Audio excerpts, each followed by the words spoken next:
हिंदी लोक कथा चतुराई। एक गरीब आदमी था।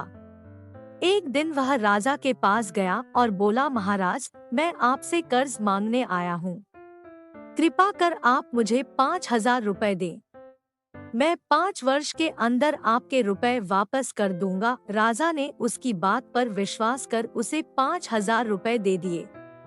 5 वर्ष बीत जाने के बाद भी जब उस व्यक्ति ने राजा के 5,000 रुपए नहीं लौटाए, तब राजा को मजबूरन उसके घर जाना पड़ा। लेकिन वहाँ वह व्यक्ति नहीं मिला। जब भी राजा वहाँ जाता, बहाना बनाकर उसे वापस भेज दिया जाता। एक दिन फिर राजा उस व्यक्ति के घर गया।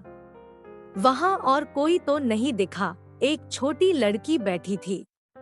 राजा ने उसी से पूछा, तुम्हारे पिताजी कहाँ हैं?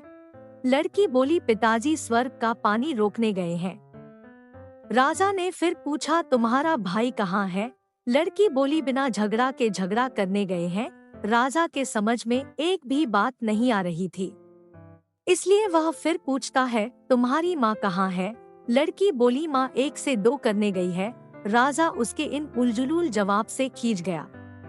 वह गुस्से में पूछता है, और तुम यहाँ बैठी क्या कर रही हो? लड़की हंसकर बोली, मैं घर बैठी संसार देख रही हूँ। राजा समझ गया कि लड़की उसकी किसी भी बात का सीधा जवाब नहीं देगी, इसलिए उसे अब इससे इन बातों का मतलब जानने के लिए प्यार से बतियाना पड़ेगा। राजा ने चेहरे पर प्यार से मुस्कान लाकर पूछा, बेटी, तुमने जो अभी अभी मेरे सवालों के जवाब दिए, उनका मतलब क्या है? मैं तुम्हारी एक भी बात का मतलब नहीं समझ सका।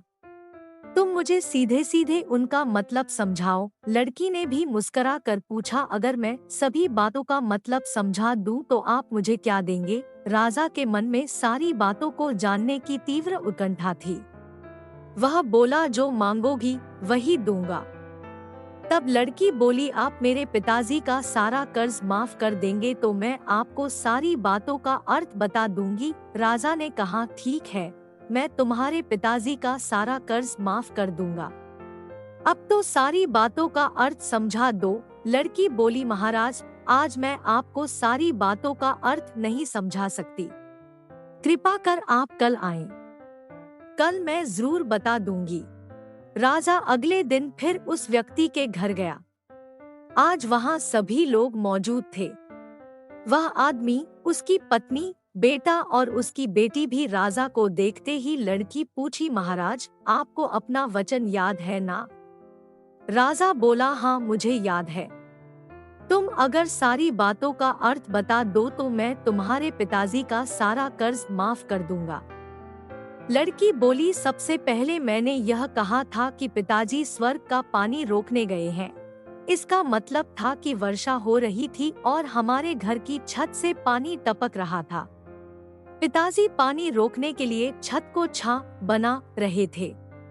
यानी वर्षा का पानी आसमान से ही गिरता है, और हम लोग तो यही मानते हैं कि आसमान में ही स्वर्ग है। बस पहली बात का अर्थ यही है। दूसरी बात मैंने कही थी कि भैया बिना झगड़ा के झगड़ा करने गए हैं। इसका मतलब था कि वे रेंगनी के कांटे को काटने गए थे। अगर कोई भी रेंगनी के कांटे को काटेगा तो उसके शरीर में जहां तहाँ कांटा गड़ ही जाएगा, यानी झगड़ा नहीं करने पर भी झगड़ा होगा और शरीर पर खरोंचे आएंगी। राजा उसकी बातों से सहमत हो गया। वह मन ही मन उसकी चतुराई की प्रशंसा करने लगा। उसने उत्सुकता के साथ पूछा, और तीसरी चौथी बात का मतलब बेटी? लड़की बोली, महाराज, तीसरी बात मैंने कही थी कि माँ 1 से 2 करने गई है। इसका मतलब था कि माँ अरहर दाल को पीसने यानी उसे 1 का 2 करने गई है। अगर साबुत दाल को पीसा जाए तो 1 दाना का 2 भाग हो जाता है, यानी यही था 1 का 2 करना। रही चौथी बात, तो उस समय मैं भात बना रही थी और उसमें से एक चावल निकाल कर देख रही थी कि भात पूरी तरह पका है कि नहीं। इसका मतलब है कि मैं एक चावल देखकर ही जान जाती कि पूरा चावल पका है कि नहीं। अर्थात चावल के संसार को मैं घर बैठी देख रही थी। यह कहकर लड़की चुप हो गई। राजा सारी बातों का अर्थ जान चुका था। उसे लड़की की बुद्धिमानी भरी बातों ने आश्चर्य में डाल दिया था। फिर राजा ने कहा, बेटी, तुम तो बहुत चतुर हो, पर एक बात समझ में नहीं आई कि यह सारी बातें तो तुम मुझे कल भी बता सकती थी, फिर तुमने मुझे आज क्यों बुलाया? लड़की हंसकर बोली, मैं तो बता ही चुकी हूँ कि कल जब आप आए थे तो मैं भात बना रही थी। अगर मैं आपको अपनी बातों का मतलब समझाने लगती तो भात गीला हो जाता या जल जाता, तो माँ मुझे जरूर पीटती। फिर घर में कल कोई भी नहीं था। अगर मैं इनको बताती कि आपने कर्ज माफ कर दिया है, तो ये मेरी बात का विश्वास नहीं करते। आज स्वयं आपके मुंह से सुनकर कि आपने कर्ज माफ कर दिया है, जहां इन्हें इसका विश्वास हो जाएगा, वहीं खुशी भी होगी। राजा लड़की की बात सुनकर बहुत ही प्रसन्न हुआ। उसने अपने गले से मोतियों की माला निकाल उसे देते हुए कहा, बेटी, यह लो अपनी चतुराई का पुरस्कार। तुम्हारे पिताजी का कर्ज तो मैं माफ कर ही चुका हूँ।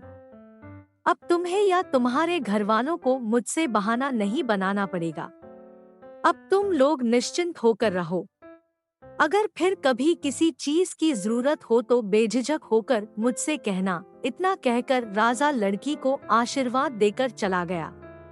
लड़की के परिवार वालों ने उसे खुशी से गले लगा लिया।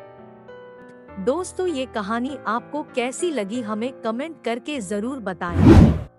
और अगर आपने चैनल को सब्सक्राइब नहीं किया तो सब्सक्राइब कर ले, ताकि आपको ऐसे ही रोचक कहानी, अनमोल विचार और रहस्यमय कहानी मिलता रहे। धन्यवाद।